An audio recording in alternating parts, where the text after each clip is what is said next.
샬롬. 8월 31일 수요일 아까베로 함께 하시는 모든 성도님들을 주님의 이름으로 사랑하고 환영합니다. 오늘 함께 나누실 하나님 말씀 데살로니가후서 3장 1절에서 18절까지의 말씀입니다. 데살로니가후서의 마지막 장인 3장을 함께 살펴보려고 합니다.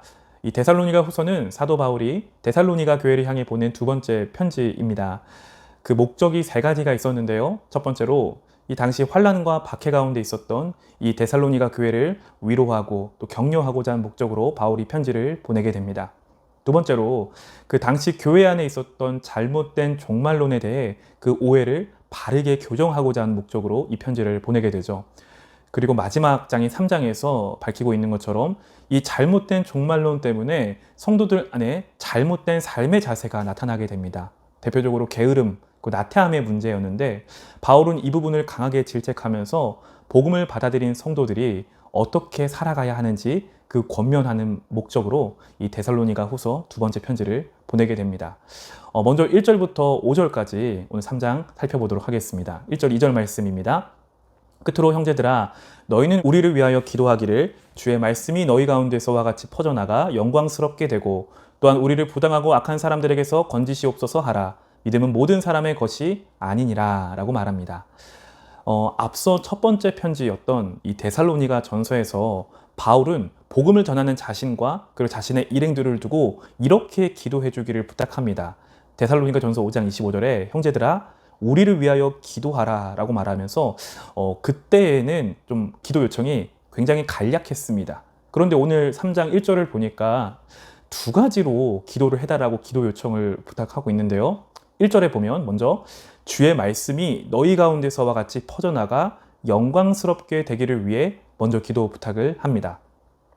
이 바울의 다른 서신서들을 보면 바울이 자신이 전하는 그 복음의 사역을 두고 다름질에 비유해서 표현합니다. 마치 운동장에서 다름질하는 자처럼 바울은 자신의 모든 것을 다하여서 주의 말씀, 주의 복음이 퍼져나가기를 위하여서 애쓰는 모습을 우리는 보게 됩니다. 사실 이 바울의 사역의 결과가 지금 이 바울의 편지를 받고 있는 데살로니가 교회의 성도들입니다.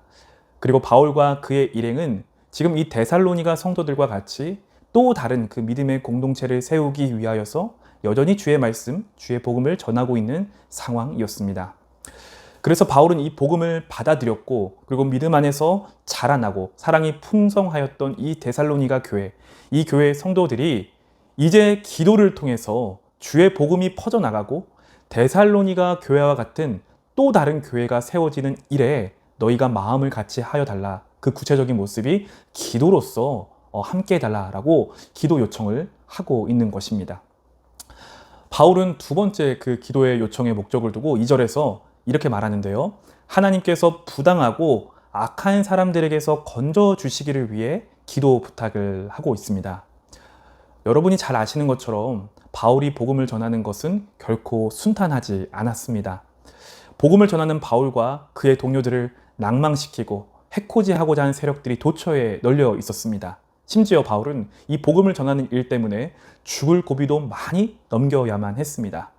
자, 바울과 같은 위대한 이 사도가 복음을 전해도 이것을 믿음으로 받아들이지 않았던 그런 사람들이 당시에 많이 있었다는 것을 2절의 마지막 부분에서도 우리는 확인할 수 있습니다. 하지만 바울은요, 이러한 사람들로 인한 시련과 연단에도 불구하고 주어진 사명을 이루는 데 있어서 전혀 지장을 받지 않게 됩니다. 바울이 대단해서 그랬을까요? 그것은 아닐 것입니다. 이 모든 일은 기도가 아니고서는 이루어지지 않았다는 것을 바울은 알았고 인정했습니다.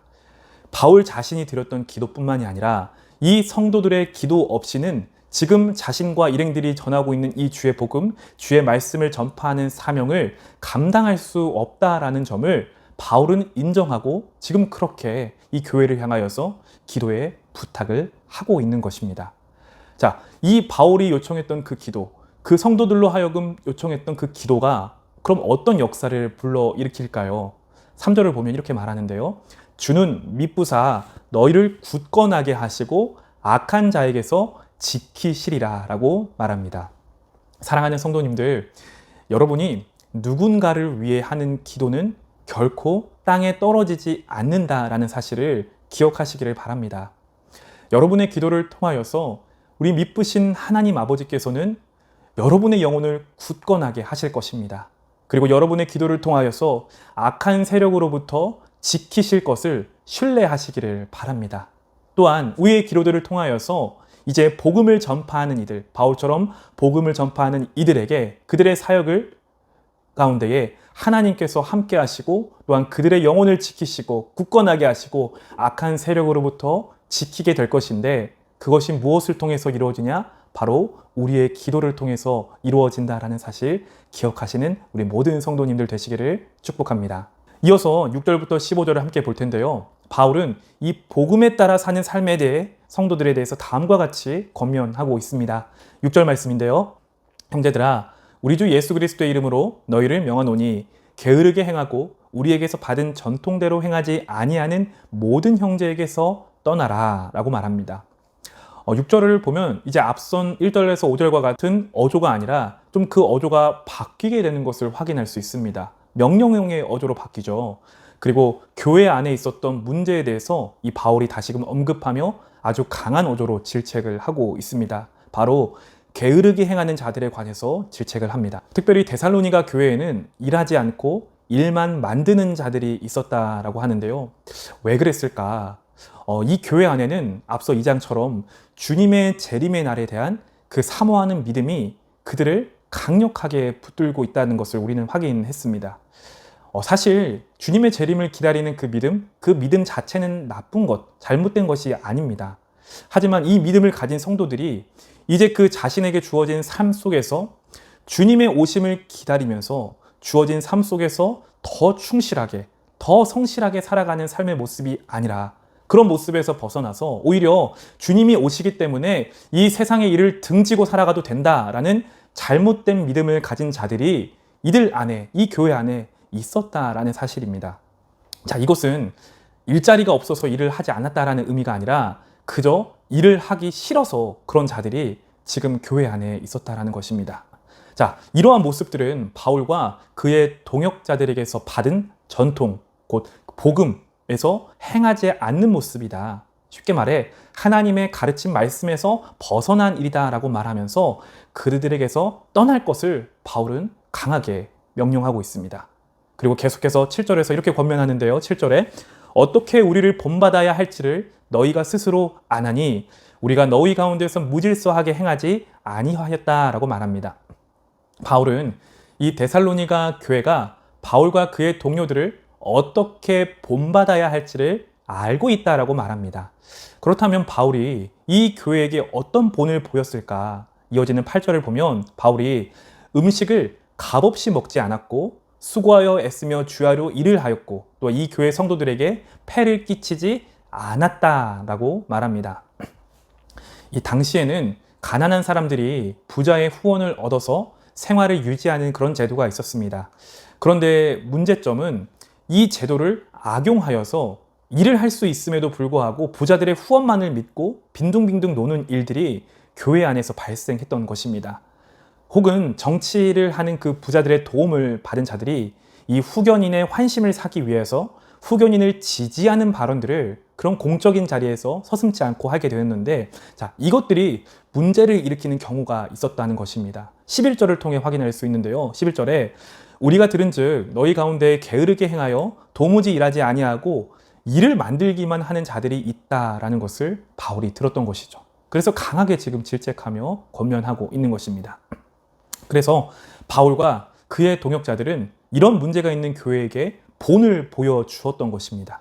앞선 8절처럼 음식을 값없이 먹지 않고 수고하여 애쓰며 주야로 일을 하고 성도들에게 폐를 끼치지 않는 본을 보이는 모습을 보여주었다는 것이죠.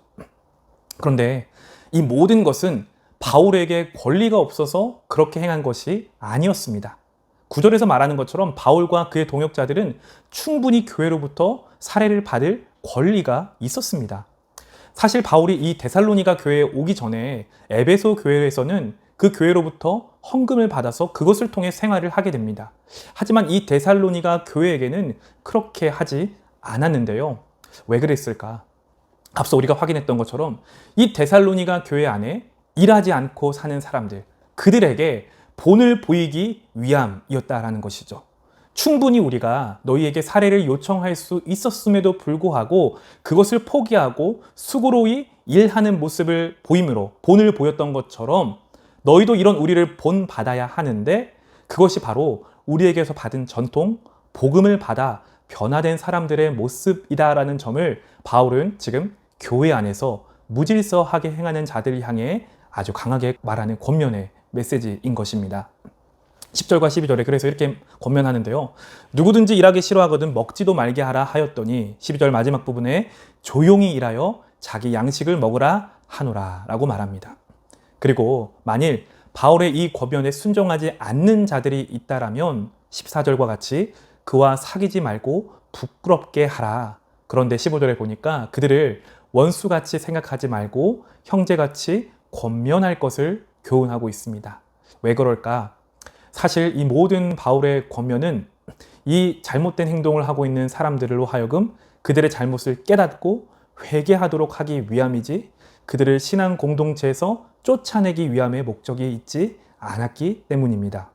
잘못은 했지만 여전히 주 안에서 한 형제라는 사실을 잊지 말라는 바울의 권면인 것입니다. 사랑하는 성도님들, 말씀을 정리하고자 합니다. 16절과 18절에 바울은 이제 데살로니가 교회를 향해 하나님의 평강과 은혜를 기원하며 이 편지를 마치고 있는데요.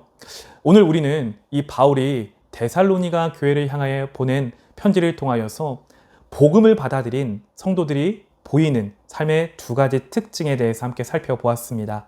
먼저 복음을 받아 변화된 사람은 기도의 사람이라는 점입니다. 그런데 그 기도는 나를 위해서, 우리 가족을 위해서, 우리 공동체를 위한 기도에만 국한되는 기도가 아니었습니다. 주의 복음을 전하는 모든 자들을 위해 드리는 기도였습니다. 오늘 우리가 드려야 할 기도, 이 기도해야 할 대상은 과연 누구일까요? 바울의 권면처럼 우리가 주의 복음을 전하는 자들을 위해서 기도할 때에 주의 말씀이 그들을 통하여 퍼져나가고 영광스럽게 되기를 위해 함께 기도하시길 바랍니다. 또한 하나님께서 부당하고 악한 사람들에게서 그들을 건져 주시기를 위하여 함께 기도해 주시기를 바랍니다. 하나님께서는 여러분의 그 기도를 통하여 지금도 일하시고 그들의 영혼을 굳건하게 하시며 그들을 악한 자들로부터 지키실 것임을 굳게 믿으시기를 바랍니다. 더 나아가서 이 복음으로 변화된 사람은 삶을 무질서하게 규모 없이 살아가는 사람들이 아니라는 것입니다. 복음으로 변화된 사람은 장차 오실 예수님을 기대하지만 주님께서 오늘 허락하신 이 하루, 이 오늘에 최선을 다해 살아가는 자들입니다. 그리고 바울이 지금 데살로니가 교회에 보여주었던 것처럼 누군가의 본이 되는 삶을 사는 것이 복음으로 변화된 사람의 모습이라는 것입니다. 오늘 내가 그리스도를 닮아가기 위해 애쓰며 살아가는 그 모습, 나의 그 열심, 시간을 사용하는 모습, 물질을 사용하는 모습, 내가 마땅히 누릴 수 있는 권리지만 그 권리조차도 포기하는 그 모습을 통하여 누군가에게 신앙의 본이 될 수 있다는 사실을 기억하시기를 바랍니다. 그래서 이런 거룩한 열심을 가지고 오늘도 여러분의 삶의 자리에서 하나님을 기쁘시게 하는 성도의 삶 살아가시기를 우리 주님의 이름으로 간절히 축복합니다. 함께 기도하겠습니다. 살아계신 하나님, 오늘도 주의 말씀을 우리에게 허락하여 주시니 감사합니다.